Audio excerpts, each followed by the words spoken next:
Hello, Serge here for the Backyard Driving Range. All right, we have a letter that came into customer service today, and that one comes from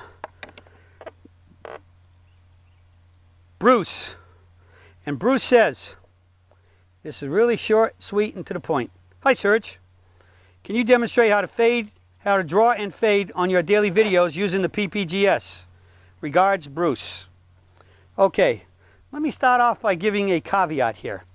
First off, I think that unless you reach some reasonable point of skill level in golf where you can hit the ball relatively straight, and I believe that until you can hit it straight, you shouldn't be trying to mess with intentional draws and intentional fades. All right, just try to hit it straight. And I can't tell you how many times I've played with 15 handicappers and such.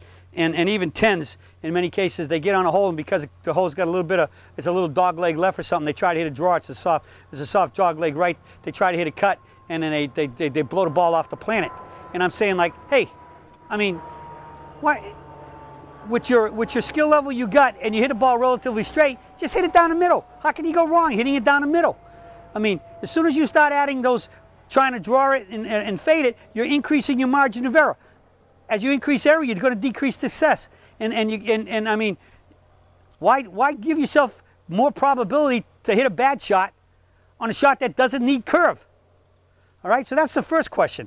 All right, so first statement. The second one would be that even once you know how to do this, don't overdo it. All right, and because sometimes once you learn how to do it, it's like, oh, there's a little bit of a dog leg left, I got to draw it. A little bit of a dog leg right, I got to fade it. Oh, the pin's on the left side of the green, I'm going to draw it in. Oh, the pin's on the right side of the green, I'm going to fade it in. All right, I think one of the best advice that I ever got was from when I was a teaching assistant up in Long Island, and my boss was a really good player, and one day I'm hitting all these type of shots and stuff, and we were playing. We got to the 7th hole, and the pin was back right, and I tried cutting it in there, and I cut it a little too much, and I missed it right at the green, and I just said, hey, Pete, can I hit another ball? And he said, yeah. And he says, let me ask you a question.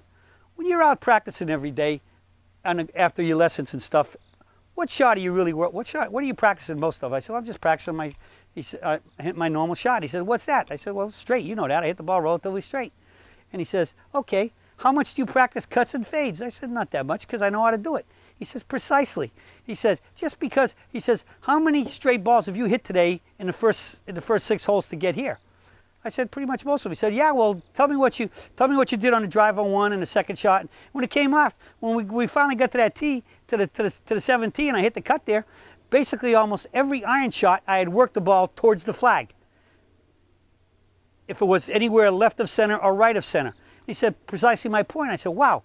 He said, hey, if you hit your straight ball close, good enough straight, why don't you just even though that pin's on the right, since it's dead right, if you hit it right at the green, you might not want to start this at the right, right at the flag, maybe a little left of it, but 10 feet left of it ain't going to be too bad. I mean, if you play with fire, you can get burned. And so since that point in time, I've had this litmus test about, okay, if I'm hitting the ball good enough today, do I need to really start this off the right edge of the green to draw it in? Or do I need to have to draw it back to that flag on the left, or do I have to cut it to that flag on the right? Just stand there and hit it about, and naturally, again, while the wind's blowing could help you. Again, if I got a back right pin and the wind's blowing left to right, I can set it up 10 or 15 feet left and let the wind blow it to the flag.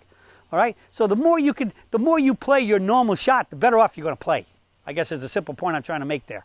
Okay? So, if you do want to hit a little bit of a draw and a little bit of a fade, here's the best way to do it. And I'm going to tell you another quick story. One time I had a player that I was teaching who was on the mini tours, and he was a really awesome player. And we were supposed to meet on a Sunday, and he forgot to call me, and he didn't show up, but that was fine. It gave me an extra free hour to get prepared for my other lessons. And I get a call from him Monday or Tuesday, and or really the end of the week. He just decided to fly from South Carolina out to California, and he went and he Monday qualified to try to get in the Torrey Pines tournament, the PGA event there, and he did it. He shot like 66 or something and got in. And the first day he shot like 68 or something. He was well inside. He cut 69, and And then he shot like 75 or something, and he missed the cut. And so when he came back and saw me the next week, he said to me, I said, well, what happened on the second day? He said, well, the first day, Torrey has a lot of dog legs, dog leg lefts, he says, and I was curving the ball just right into them.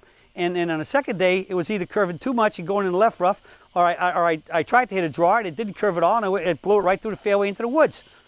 And so I said to him, well, first off, why did you really need to draw it?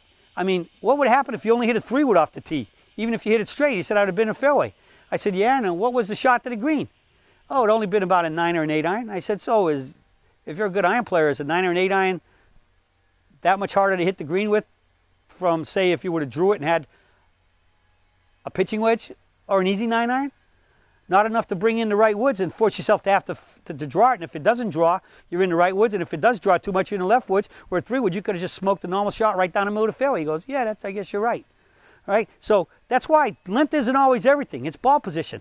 All my life, I've had one thing. My main goal for hitting is to hit fairways and hit greens, and to do that as much as I can with my normal swing, which is aim down the middle, aim somewhere relatively close to the flag, and hit the ball straight. Hit my A swing to get an A shot. All right. So I then asked him. I said, well, how do you hook a ball if you want to hook it? He said, well, I just roll my wrists over a little bit more in impact.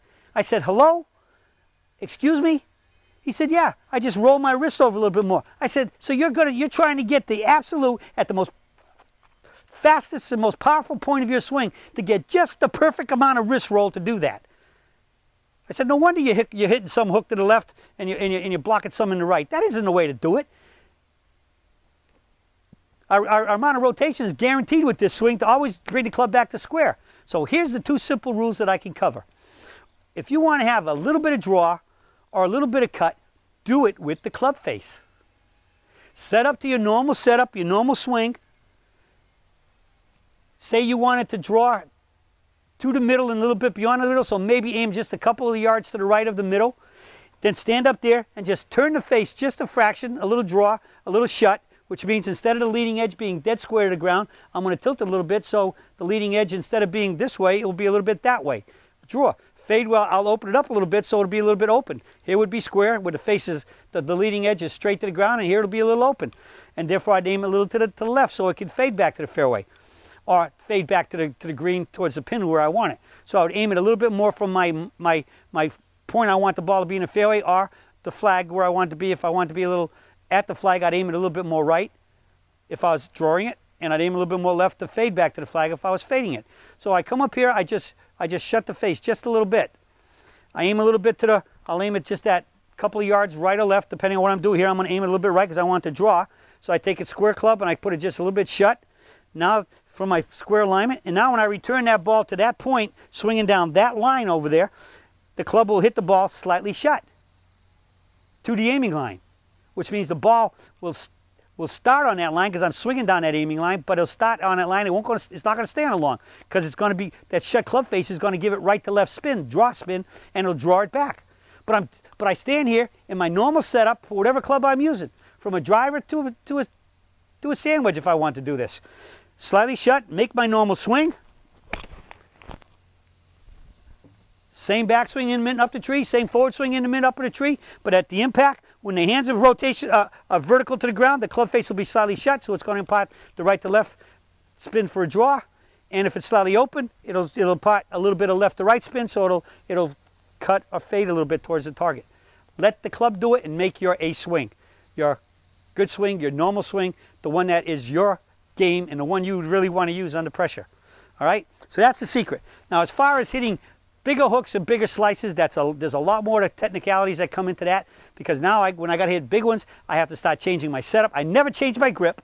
The grip is always the same, because if you change your grip, you're going to affect the rotation of the club head into the hands, because the hands will always want to come back, at least led by the top hand on the club, will return to perpendicular to the ground and in front of the torso, because that's how my arms do that connection in the ball and socket joint.